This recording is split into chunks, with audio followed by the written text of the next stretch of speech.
दोस्तों, इस वीडियो को आखिर तक जरूर देखिएगा, क्योंकि अंत में एक ऐसा विचार मिलेगा जो आपकी सोच, आत्मविश्वास और पूरी जिंदगी बदल सकता है।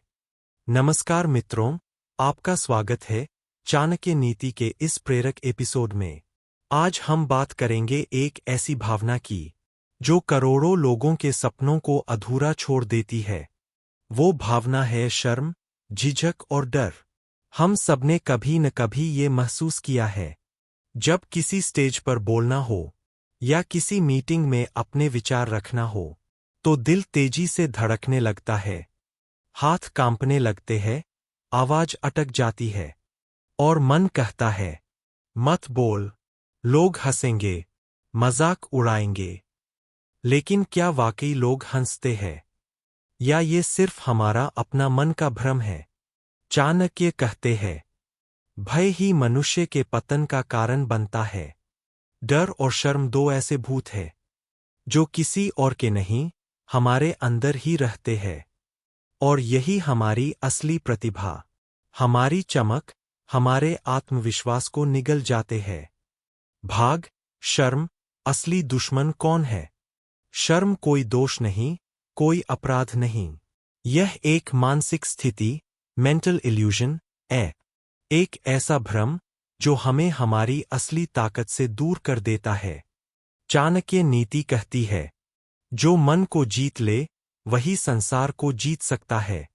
इसका मतलब ये है कि जब तक हम अपने मन के डर को नहीं हराते, तब तक बाहरी दुनिया में जीत संभव नहीं। शर्म तब जन्म लेती है जब हम दूसरों की नजरों से खुद को देखने लगते हैं। हम सोचते हैं, अगर मैंने गलती कर दी तो लोग क्या कहेंगे? अगर उन्होंने मुझे नकार दिया तो क्या होगा? अगर सबकी निगाहें मुझ पर टिक गईं तो मैं कैसे संभालूंगा? यही अगर और कहीं हमारे आत्मविश्वास की जड़ काट देते हैं। भाग, शर्म क्यों आती है? मूल कारण। अब समझते हैं कि आखिर शर्म आती क्यों है। चाणक्य नीति और आधुनिक मनोविज्ञान दोनों को मिलाकर इसके 7 प्रमुख कारण सामने आते हैं। एक, सामाजिक डर, लोग क्या कहेंगे? यह सबसे बड़ा भ्रम है।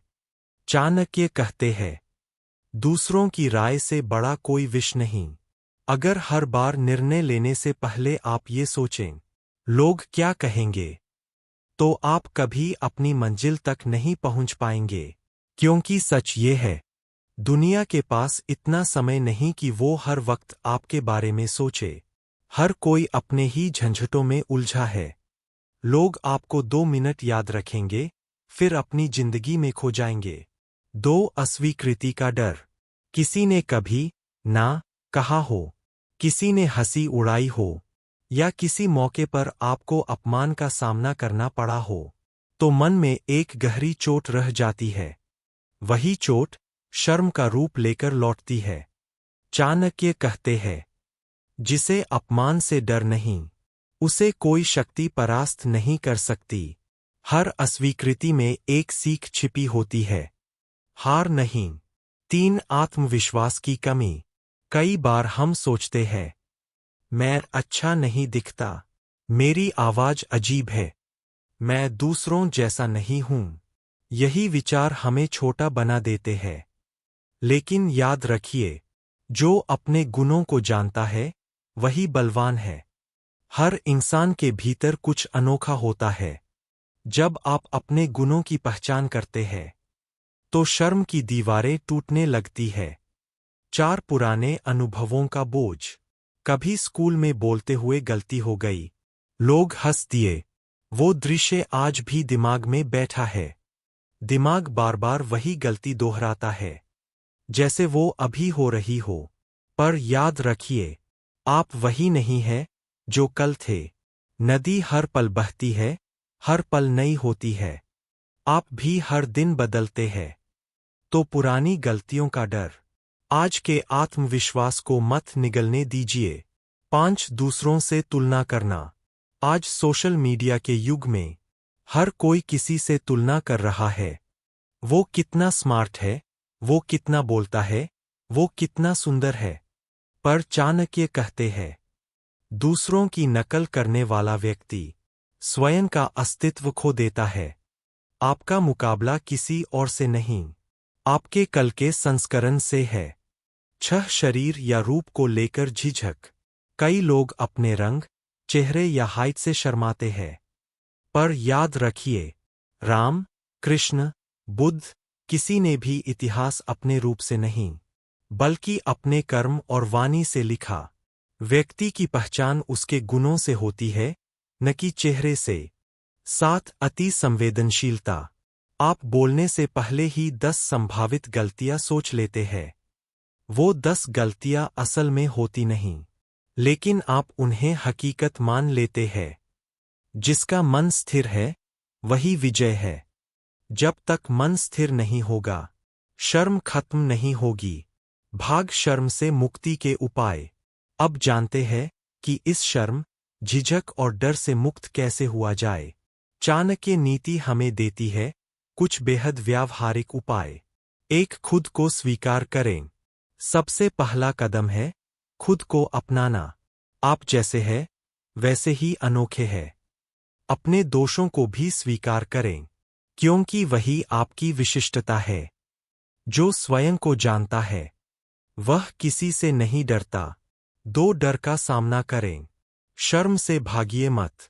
हर दिन उसका सामना कीजिए। अगर पब्लिक में बोलने से डर लगता है, तो पहले आईने के सामने बोलिए, फिर किसी एक व्यक्ति के सामने, फिर 5 लोगों के सामने। हर कदम पर डर छोटा होता जाएगा। 3. कर्म पर ध्यान दें। जो लोग कर्मशील होते हैं, उन्हें शर्म का समय नहीं मिलता, क्योंकि उनका ध्यान लोग क्या कहेंगे पर नहीं, बल्कि मुझे क्या करना है पर होता है। कर्म ही धर्म है, कर्म ही शक्ति। 4. मन और शरीर को सशक्त बनाइए। योग, ध्यान और व्यायाम। ये 3 चीजें मन और शरीर दोनों को स्थिर करती है। हर सुबह 10 मिनट सिर्फ अपने सांसों पर ध्यान दें। मन शांत होगा, आत्मविश्वास बढ़ेगा। 5. सकारात्मक लोगों के बीच रहिए। उन लोगों से दूरी रखिए जो आपको नीचा दिखाते हैं। उनसे जुड़िए जो प्रेरणा देते हैं, प्रोत्साहित करते हैं। जैसी संगति, वैसा मन। 6. छोटी जीतों का जश्न मनाइए। हर बार जब आपने किसी से बात की या किसी मीटिंग में बोला, अपने आप को शाबाशी दीजिए। यही छोटी जीतें एक दिन बड़ी शर्म को मिटा देती है। 7. वर्तमान में जियो, बी प्रेजेंट। जब भी डर महसूस हो, गहरी सांस लें, अपने पैरों को महसूस करें और मन में कहें, मैं इस पल में हूं और मैं सुरक्षित हूं। यही सचेतता है जो शर्म को जड़ से काट देती है। भाग चाणक्य नीति का सार। अब सुनिए चाणक्य नीति का सबसे सुंदर सूत्र। आत्मबल ही परम बल है। जो स्वयं को जान ले, वह ब्रह्मांड को भी जीत सकता है। जिस दिन आपने अपने अंदर झांक कर यह समझ लिया, मैं जैसा हूं, वैसा ठीक हूं, उसी दिन शर्म, झिझक और डर आपसे हमेशा के लिए विदा ले लेंगे। अंतिम संदेश। मित्रों, शर्म कोई सजा नहीं, बल्कि एक संकेत है कि आप अपने असली स्वरूप को छिपा रहे हैं। दुनिया को आपका असली रूप चाहिए, जो आत्मविश्वासी है, जो सच बोलता है, जो बिना डर के अपने विचार रखता है। जब व्यक्ति अपने आत्मबल को पहचान लेता है, तो उसके लिए असंभव कुछ भी नहीं रहता। तो आज से एक संकल्प लीजिए, अब मैं शर्म से नहीं डरूंगा, डर को देखकर मुस्कुराऊंगा और अपने असली स्वरूप को अपनाऊंगा। End slide voice over. अगर आपको यह वीडियो पसंद आया हो, तो इसे शेयर करें, लाइक करें और अपने जीवन में अपनाएं, क्योंकि चाणक्य नीति कहती है, ज्ञान तभी सार्थक है जब उसे व्यवहार में लाया जाए। धन्यवाद। जय चाणक्य नीति।